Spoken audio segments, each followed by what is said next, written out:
Still Poddable, still Poddable. The Boston Celtics still Poddable, still Poddable. Oh yeah.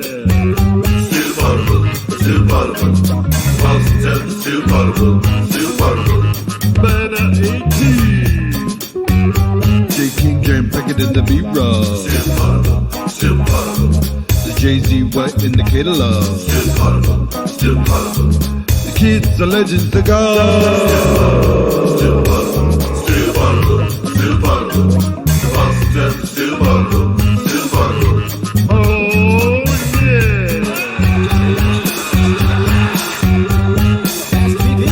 I just had to go to a bathroom. Welcome back to Still Poddable, the best Celtics podcast covering your 2024 world champion Boston Celtics. I am Sam Jam Packard, joined by Brian B. Robb of MassLive.com. We are Still Poddable Monday through Friday Celtics podcast on Patreon.com. This is the free version. We have one free version every week on the CLNS YouTube page. Today's episode is brought to you by Prize Picks and Game Time. Use the promo code CLNS on either one of those apps for great deals.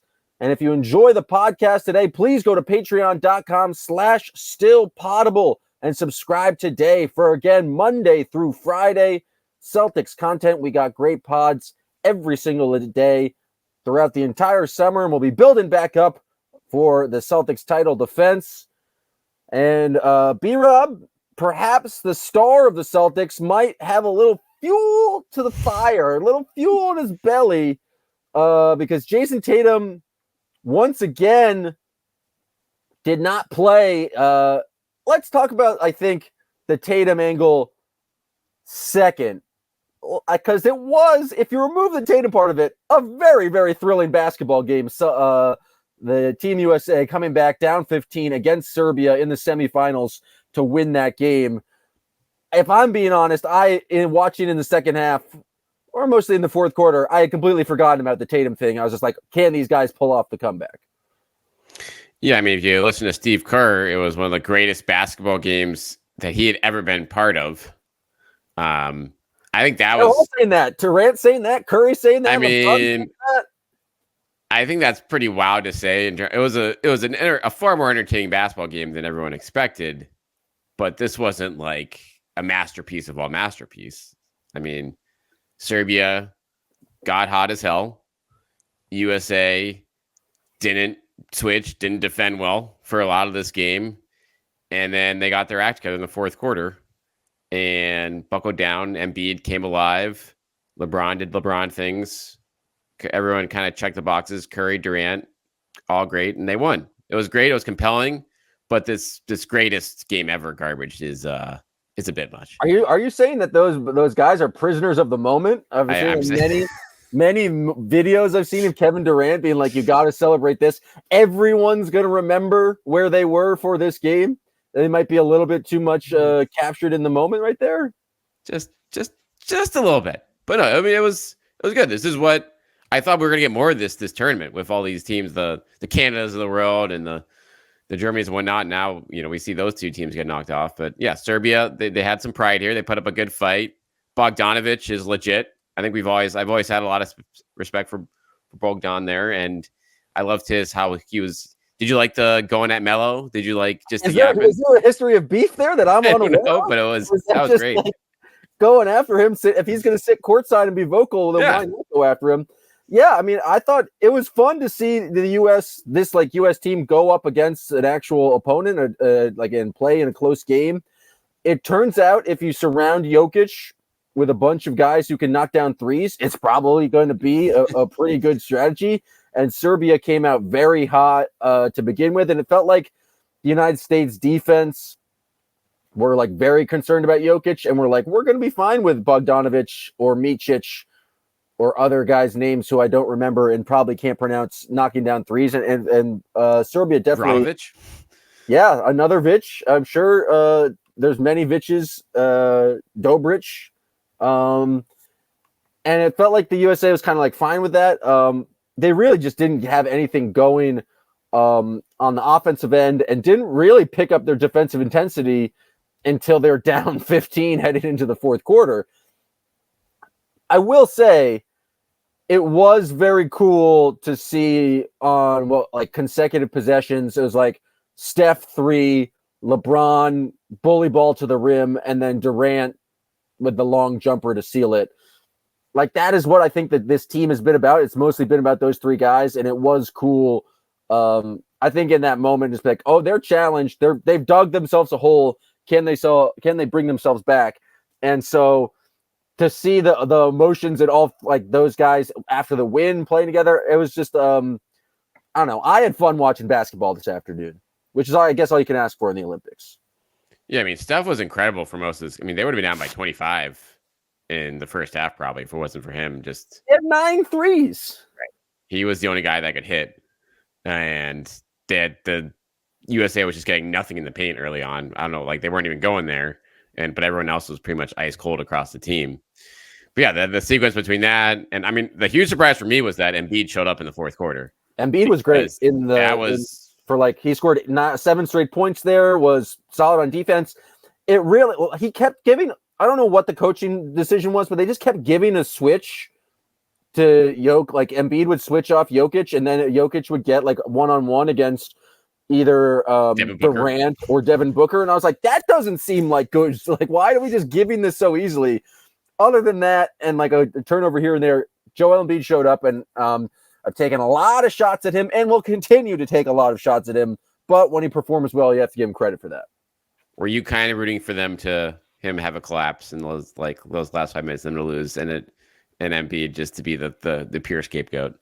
If it was Embiid's fault, it would have made it fun. But I did have the patriotism kick in. It's like, oh, come on, you got to do it. You can't let the Serbians take it. For some reason, I'm just anti-Serbian all of a sudden.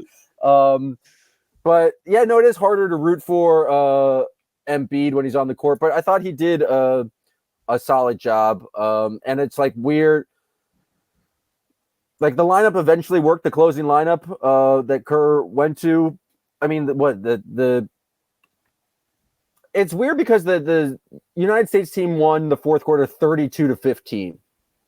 And it's just like, well, why can't you just try doing that in the first 3 quarters? If, like, you can just ramp up this defensive intensity and then just, like, really start playing that hard, maybe you don't get yourself and fall into this giant hole.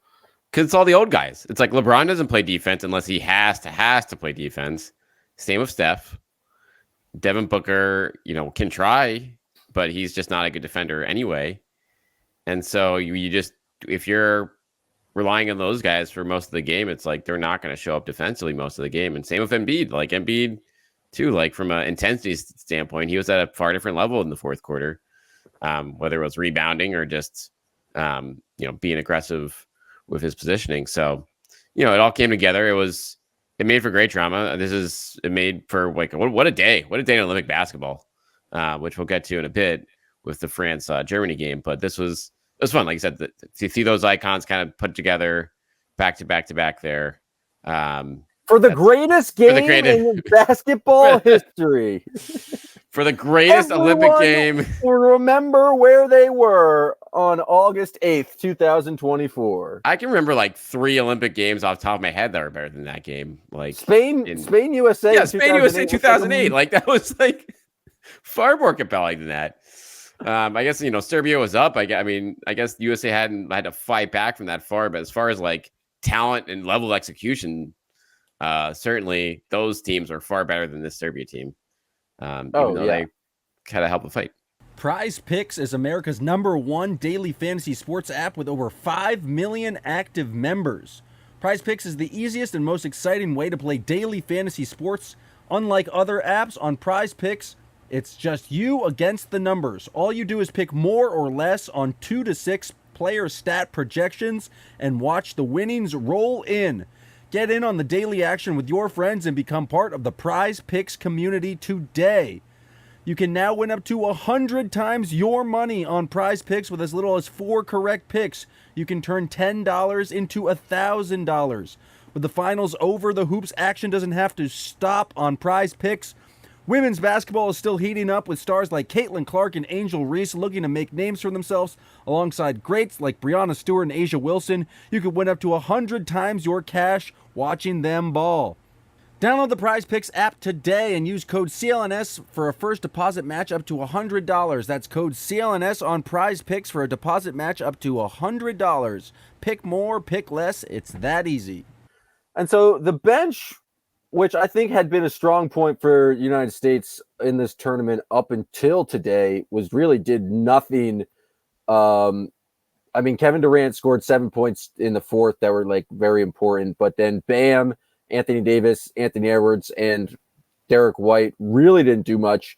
And I think this is where we can fold the Tatum discussion into this, because like I don't think anyone's gonna have any beef with Tatum's not like down the clutch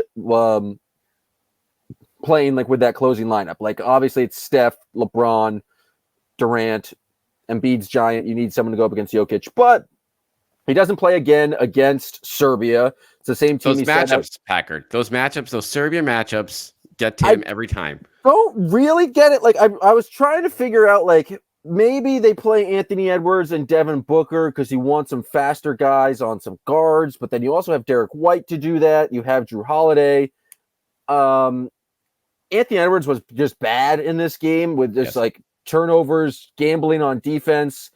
I get it. Like maybe you're not going to play him over Bam and Anthony Davis because, I mean, Jokic played 38 of 40 minutes, so you're going to want a big out there. But Bam and Anthony Davis really didn't do anything in this game. Maybe it's a match. It doesn't make a lot of sense. I don't know if Jayson Tatum's mom's clearly somewhat upset about this, quote tweeting Dickie V being like, it's absurd that this is happening, but I don't know what to say at this point. Tatum seems to be handling it well, and if he is pissed off, he's not being very public about it. Yeah, and I wouldn't expect anything less from him, just in terms of how he's handled any type of adversity over the course of his career. But no, this is a game when the USA, I think, could have used a defensive spark, and strategically, with the way Serbia was shooting threes, even if you're like, oh, Tatum is, not in our top 10 here, and we're down here, like, you're with the way Anthony Edwards is playing and the dumb mistakes he was making defensively, it's like, oh, maybe we give Tatum a look here. Maybe we get a spark from that first team All-NBA guy if he is still buried in the Steve Kerr's depth chart for whatever reason. But from a versatility standpoint, from a rebounding standpoint, taking all the offensive stuff aside, Tatum deserved to play in this game. And now it's gone from, and clearly they're playing to win. Steve Kerr is throwing out the lineups he thinks is giving this team the best chance to win. But this is a game I feel like Packard, particularly where it's like you needed some defense and versatility out there, and Tatum's probably a lot better, is probably top 5 on the team, period, in terms of checking those boxes. So now it's gone from a situation where, oh, he didn't play one game, but great or good, whatever. Now, like, this is going to be the story of the Olympics now for, I think, big picture wise, what people are going to remember now is going to be like, okay, Tatum didn't play. And it's going to be fascinating just to see how things unfold Saturday on this front with him, and moving forward with Team USA after he was, quote, humbled again by the situation. Yeah, it's going to be interesting to, like, does it piss him off so much he doesn't come back for 2028 because he's still a young guy and all the old guys are not going to be there anymore?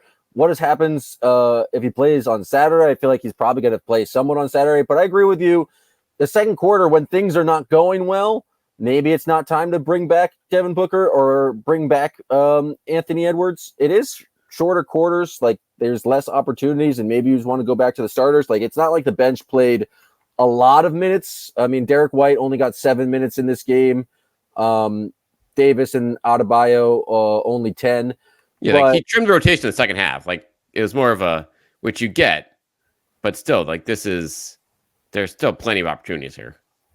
Also, it feels like Tatum, the criticism I've heard of Tatum is like, oh, his shot's not there, right? And it's like his reluctance to shoot, but they weren't getting anything in the paint. And Tatum's pretty good at driving into the paint and making decisions off of that. And so it feels like there was an opportunity there. It feels like also there's a lot of times where the Serbia was just getting a lot of offensive boards where I feel like Tatum's size on the defensive glass would have been helpful. It's going to be interesting.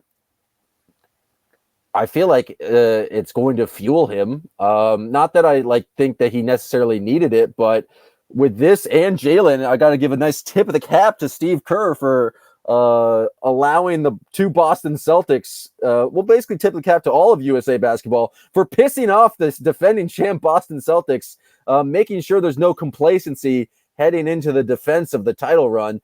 And I am very excited to see when the Celtics play the Warriors next year, because that's just the type of things basketball players and athletes use for motivation. And Tatum, I think one of the more humble stars in the league, never someone who's going to come out and say he's pissed off.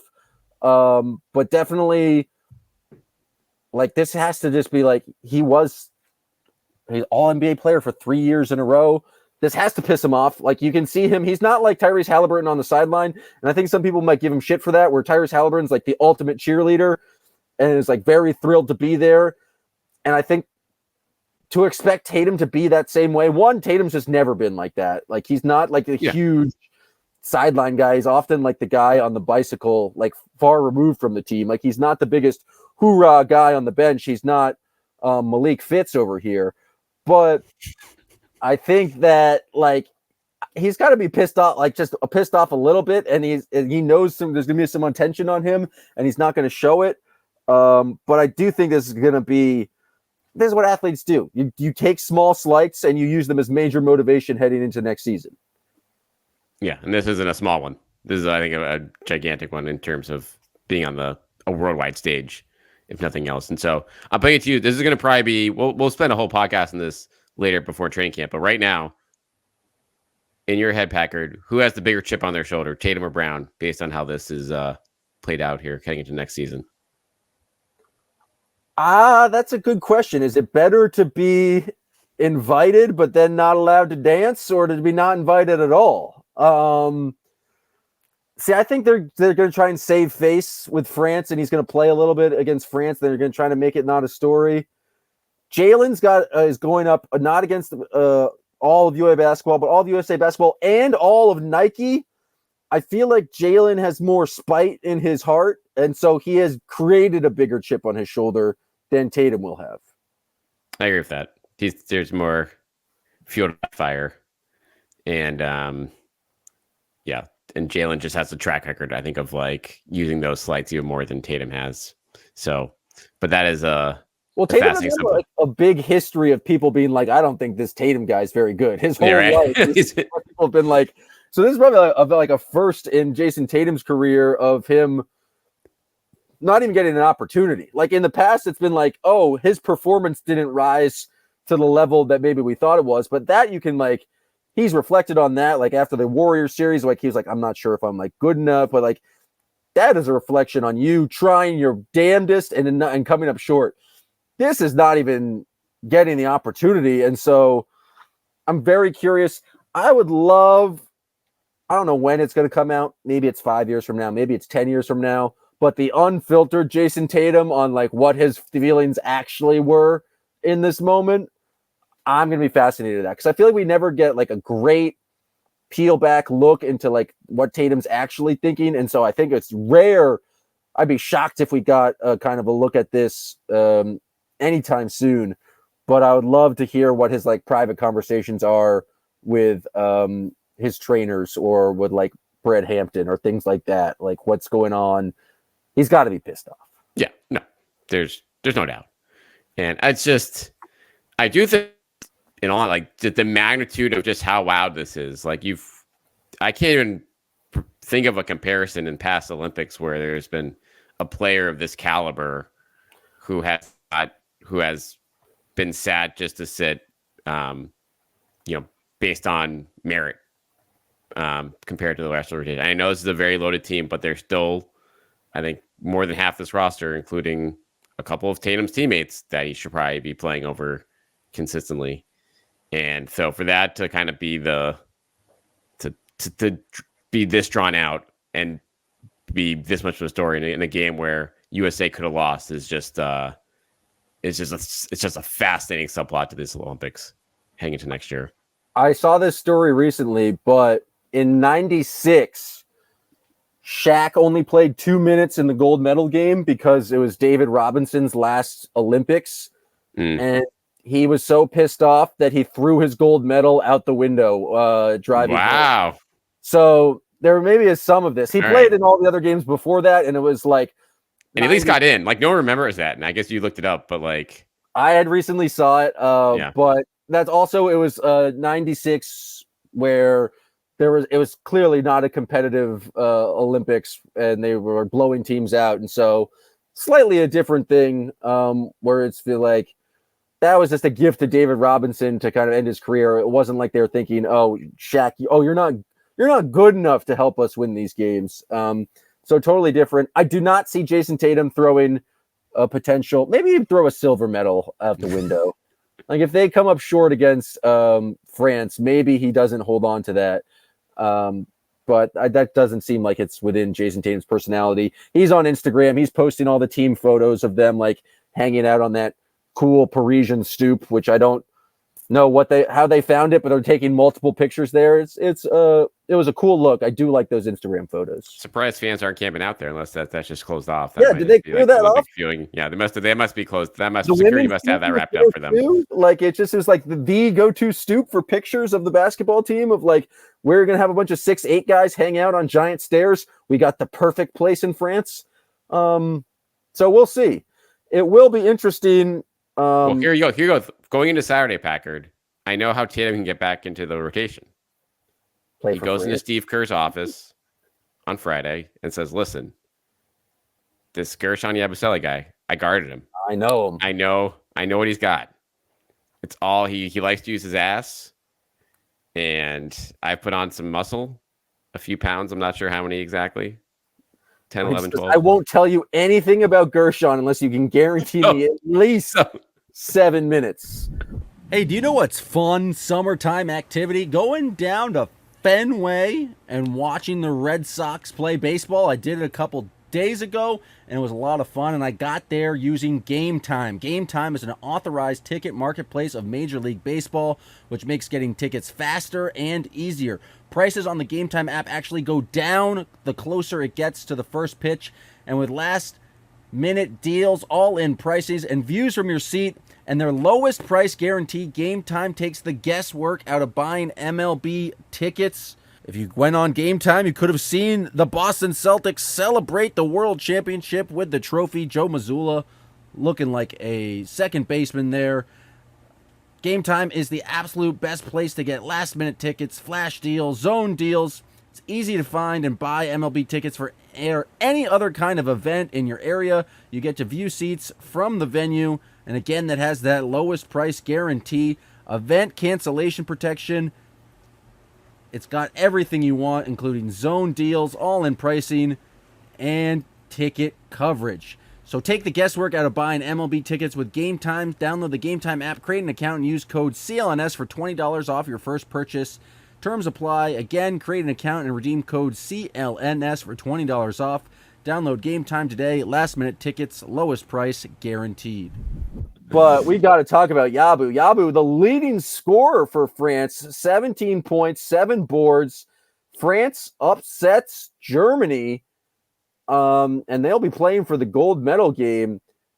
It's just it was a lot of fun watching that game. I think the fact that the games are in Paris and the home court environment is absolutely electric. And they showed some graphic as like, as Yabu's minutes have gone up, his points have gone up, and France has started winning again. It's like there's a direct 1-to-1 correlation between the amount of Yabu and the amount of winning France has done. And it's just a lot of fun for everyone. Yeah, and it's cool to see him, like, you know, he played well in the 2021 Olympics too, but like now he's a fully like in his prime as a player in his late 20s, and he's lost some weight. He's just a fun watch. I mean, he was a fun watch back in the day, but now he's kind of put it all together. And to see him doing this against the Franz Wagners of the world, physically dominant than he was even like as a Celtics. He's always been Yabu. I think he caught up, I thought, with Gary Washburn after the game during the post game media scrums and recognized Gary as someone, who covered him in Boston and already acknowledged there being like, hey, tell Brad to bring me back. And so the fact is probably not going to happen. But at the same time, I think he's played well enough in this tournament here where he deserves maybe a shot somewhere else. Now, he signed to Real Madrid. I'm not sure exactly how long he's under contract for, whether there's a buyout for him. But after these performances in the Olympics, I would imagine some team is probably going to at least give him an opportunity. Now, whether they give him guaranteed money or not is another equation, but they should based on just how well he's played here. Packard, are you back with us? Am I back? Can you hear me back. now? You're back. We got you now. You got to bring back Yabu. He's basically going to Gary Washburn of the Globe saying, I want to come back to Boston. They haven't re-signed O'Shea Brissett. There's an open roster spot there. They need a small ball five, a big body in there for when Kristaps is not there. I don't care what the transfer fee is. Bring back Yabu. Everyone wants more Yabu. And he's just been a very solid basketball player. It's a win-win for everyone involved. It's the 15th man. It really doesn't ultimately matter, but especially if he takes down the United States in the gold medal game, you got to reward him for that sort of international domination. And I think it's going to be a very, very fun game on Saturday. It's in France. Joel Embiid's like the enemy of France right now. You've seen the home court advantage. Going up against Wemby is difficult. What happens with Rudy Gobert? Does Team USA all hate Rudy Gobert? Probably. Does everyone hate Rudy Gobert? Yes. He only played 5 minutes in this game against Germany, and so he's also been frozen out. I guess he's been lucky because he's been overshadowed by Tatum not playing. How rough is that for Tatum? But it's like, oh man, even Gobert's playing. Even Gobert gets 5. Oh, Gobert's playing for France, I guess. So Tatum sees a bunch of MVPs out there. I did see there was 5 MVPs on the floor to close that USA Serbia game, which is pretty cool. Like, that rarely happens. I'm trying to think of the 5th one right now. I don't know. Was there 5 or was there 4? So LeBron, Durant, KD, Steph, Jokic. Did I make up the 5th one? And then I made up the 5th one. Embiid. Oh, yeah, and Embiid. Maybe because I don't recognize that MVP in my brain. Yes, 5 MVPs out there. But back to France, USA, Saturday, gold medal game. I think it's going to be a very fun environment. I do think Serbia is much more talented than this French team. Like, the French team can't score. French team can score, but they can certainly defend a lot better than Serbia. But it was 33-33 at halftime of this France-Germany game. Like, neither team could really score, but their French guards just don't have a lot of offense. Wemby doesn't have a lot of offense in this tournament. I think the Team USA should be able to pull it out, but I thought they should be able to handle Serbia multiple times. They've said it a bunch of times. It's like it's hard to beat a team 3 times, and I guess in 3 weeks. And so that maybe that's the excuse. The Celtics Team USA has not played France yet, so it'll be the first time. But it's going to be interesting to see how that matchup goes. But maybe it's the type of thing where it's like, the 1980 Olympic hockey team. The miracle on ice was against Russia, was in the semifinal game, and they still had to beat Finland. I don't know. Yeah, that's right. That sounds right. In the gold medal game, it feels like they probably had the big moment in the semifinal game, and it'll probably be, if I had to guess, more of a letdown against France. But I think the environment, with it being the French team making this kind of surprise run in Paris, I think it will be definitely a cool event, and we'll see what happens. Maybe Tatum scores 40 points. Who knows? If Evan Fournier turns back the clock, then anything's possible, which he did that a couple games ago. And that's the guy that they need him. They need him, and they need Wemby to go nuts. Like, Wemby's been out there, but he's been shooting like shit for a lot of these games, which have turned into rock fights. France won today shooting 22% from 3. Yeah. So that, again, which is wild just how much Germany choked away that game. Like, France put up a really fun fight, and they, were probably the harder playing team, but Germany was trash for a lot of that game, and just they scored 8 points in the second quarter. The Germans, yeah, it was just brick after and brick. Daniel Tice got dunked on by Wemby. Yeah, Tice had it's a tough night for Tice. I mean, he gave us some chances late, but he was set up he got dunked down a bunch of times. I don't know if you thought a lob that was thrown to him that it was a race too. Wemby really kind of dominated him at the rim. Old friend Dennis Schroeder, some tough clutch misses at the free throw line as well. So, but yeah, it's certainly USA should take care of them handily, but given all the X factors involved, we could have some fireworks here, or maybe USA has a bad shooting night because Steph, they shot 50% from 3-point range today. And so that is something that is wild that they barely won that game despite shooting that well from 3, and kind of just shows you. Serbia started off red hot from 3 and they kind of cooled off, which I think changed that game. But speaking of Wemby, the Christmas Day games are out, according to Shams Charania of The Athletic. And Wemby is making his Christmas Day debut against the Knicks. I would have maybe in the first game. So it's going to be Spurs at Knicks, Timberwolves at Mavericks, 76ers at your Boston Celtics, Lakers at Warriors, and then the Nuggets at the Suns. B-Rob, any hot takes, any hot reactions for these Christmas Day matchups? I'm kind of stunned they're throwing the Spurs on Christmas Day, but I guess that's the Wemby effect. Wemby and MSG, can he score 50 points on a really good team? I guess that's what they're going to be throwing him out there for.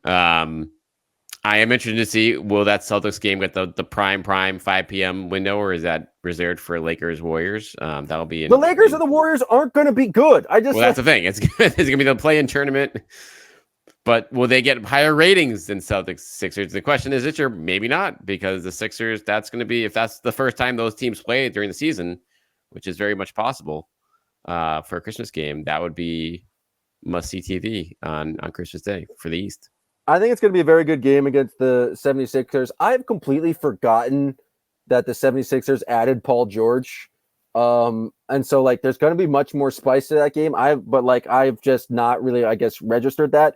I was hoping for Celtics Knicks because I do think the Celtics are on top, and the Knicks, I feel like teams have, or people have anointed the Knicks as the number 2 team in the East. And so I was kind of I do like the Celtics. I like the idea of Celtics.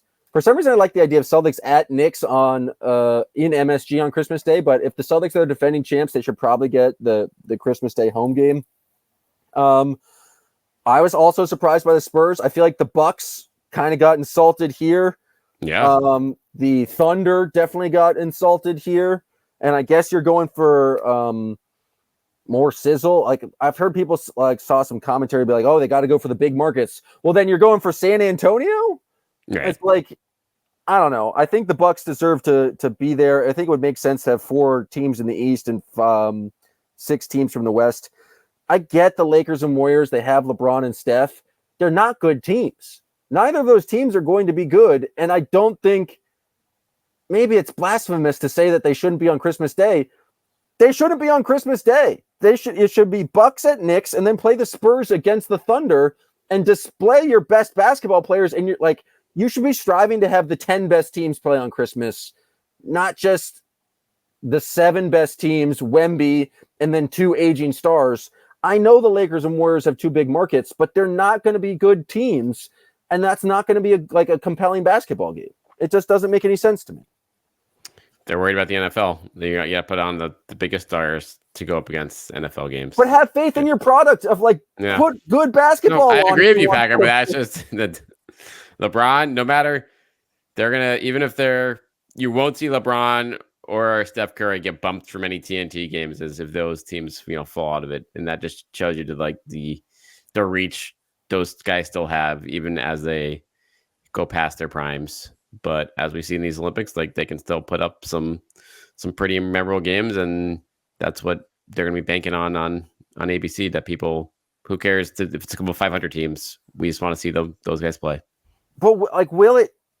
I just don't think it works. I don't think it works that way. If it's a bad LeBron versus or a bad LeBron Lakers versus a bad Steph Warriors, people aren't going to tune in. People are going to be, especially if it's like a later zone, they're going to be flipping over the NFL game. Like, put your best teams in that opportunity. OKC should definitely be on there.